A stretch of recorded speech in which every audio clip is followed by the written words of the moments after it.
Welcome to Talk Across America. I'm Doug Miles, and we're here in beautiful Sarasota, Florida.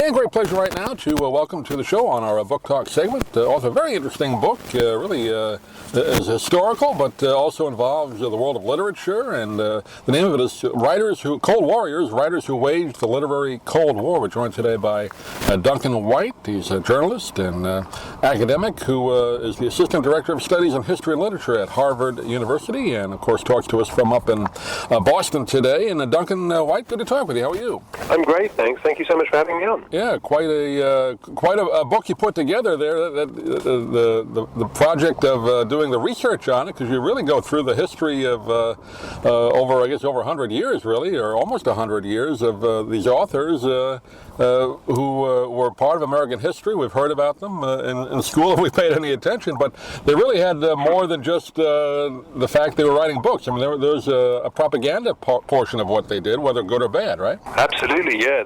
In the Cold War, it's very hard to just stay out of the conflict in many respects. You know, writers were sucked in involuntarily, sometimes unwittingly in other cases, to becoming part of propaganda operations. Some, of course, were far more active. They served as spies or soldiers in the Cold War.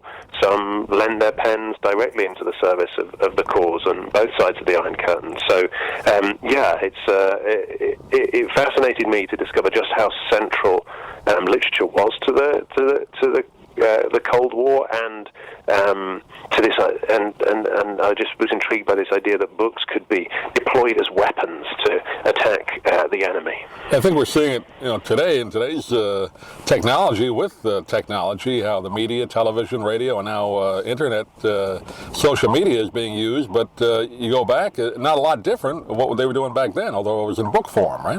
Right. So it's still, the goal is still to persuade people to do things and to get into, to win over hearts and minds. And yeah, you're right. Today we see, just look at what's been happening recently with Russia, with the troll farms and the massive misinformation and the fake social media accounts. Well, back in the Cold War, it was literary propaganda was a big part of the way that people sought to attack the ideology of the enemy, using the power of stories and novels and poetry to win over the hearts and minds of those on the other side of the Iron Curtain. I know some names most everybody probably remembers, if they were paying attention when they were either kids or younger people, but Ernest Hemingway, of course, huge name in literature. George Orwell, which kind of surprised me a little bit. You have him in the book. People don't, I guess, think right away that he was part of this, but his books definitely had a propaganda portion to them. And Alexander Solzhenitsyn, another one. So names people would know, and other names people obviously would not know much about. So you really kind of spanned a lot of different people in this book. Yeah, Orwell's a fascinating example. He was a sort of idealistic young guy in the 30s, a man of left-wing political convictions that went to fight the fascists in the Spanish Civil War, but he came back having seen Stalinism firsthand, the totalitarian strain in Stalinism, and so he decided to write those famous books, Animal Farm and 1984, as a means of attacking totalitarianism, and they became the big weapons in the Cold War. Do you think Orwell and a lot of these authors, because obviously they had to make a living back then too, were they writing for the masses, or was it a combination, or they knew they were doing the important part too, but they wanted people to buy the books? So I guess they were kind of going through in their minds how to make this interesting to the public, right? Yeah, if I can stick with Orwell, he's a perfect example of this. When he came back from Spain, he wrote a book called Homage to Catalonia, which was about what it was like to be on the front lines in Spain.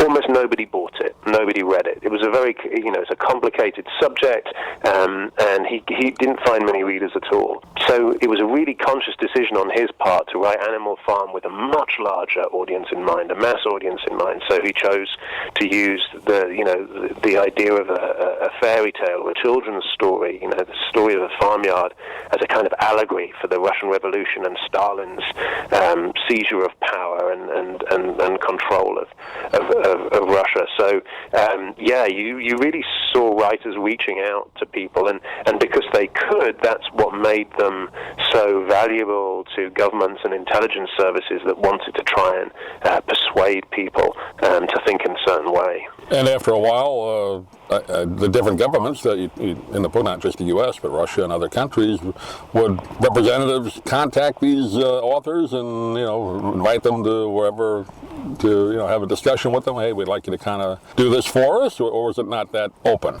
In some rare cases, it was that they would directly work with governments or intelligence agencies, and certainly on the Russian side, there were writers who really sort of were complicit in a lot of the decisions that were made.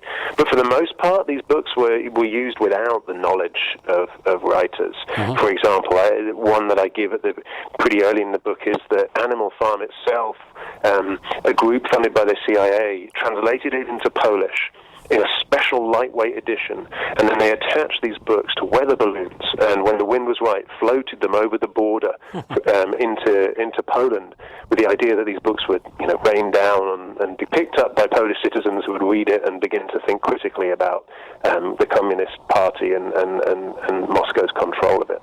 I guess one of the more famous would be Alexander Solzhenitsyn back in the 60s and 70s. That really was huge news. I remember as a kid, seeing him on the news almost every night when that happened. Of course, writing against the Kremlin, the KGB, and all that. So he was probably the most famous one, I guess, right? Particularly from Russia. He was a big star, and what you probably remember was shortly after his deportation in 1974, when he kicked out of the Soviet Union, there was hundreds of TV crews descended on this little town in Switzerland to try and get an interview with him. Followed him followed him around Europe as he kept trying to find a place to live. But yeah, he wrote the Gulag Archipelago, which that was the reason they deported him. It was a seismic work that documented the history of the labor camps all the way back from the beginning in the immediate aftermath of the revolution in 1917, and how they'd become this huge network of forced labor. He'd spent decades working on this, hiding the manuscript, eventually smuggling it out to the West, and a man of extraordinary courage, Solzhenitsyn. So he does, yes, as you point out, play a central role in this story. Just on a personal note, I grew up in Long Island. I went to school. In high school, one time we had a guest lecturer for 3 weeks. He joined us in our English history class. I don't know if you ever heard of him or wrote about him. Mihailo Mihailov, kind of a similar story to Solzhenitsyn. I think he was Yugoslavian, did the same kind of thing, and he was, basically banned from his country, and he talked to us about that. So I just felt that was interesting when I had a chance to talk to you. We had a little taste of that in high school, so a lot of that went on. Absolutely. Well. There are a lot of courageous dissidents who were faced with the choice of either defecting to the West or having to be silent and eking out an existence inside their countries, and kind of either decision took a lot of courage, and they all played an important part in the cultural Cold War. Yeah. Well, I know we're out of time. I want to give the title one more time: Cold Warriors, Writers Who Waged the Literary Cold War. We've been talking with Duncan White today. And Duncan, do you have a website you want to direct people to and get more information? Well, people can get in touch with me on Twitter at DWhiteBooks if they have any questions about the book. And the book itself has gone on sale today and is available in all good independent bookstores, and also from the publisher HarperCollins or Amazon. And that should be easily available. Great. Duncan, a pleasure talking to you. Hopefully we can do it again. Thanks for being with us. Thank you, Doug. Really appreciate you having me on.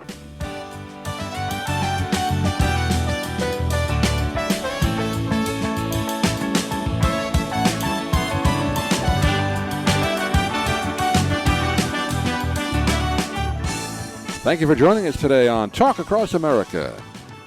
Please visit our website at dougmilesmedia.com for more great interviews and content. And if you're interested in any of the books we talk about on the program, please click the Amazon link on our website. It helps support the podcast. Thanks for listening. We'll see you again real soon here from beautiful Sarasota, Florida.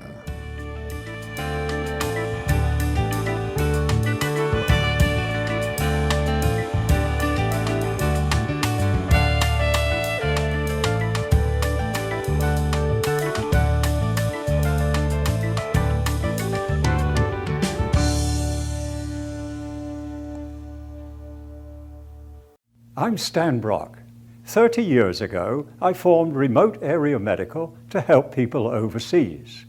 But then we found generations of families in America isolated by poverty from the health care they need. Together, we can take dental, vision, and medical help to 1 million adults and their kids, right here at home in the United States of America.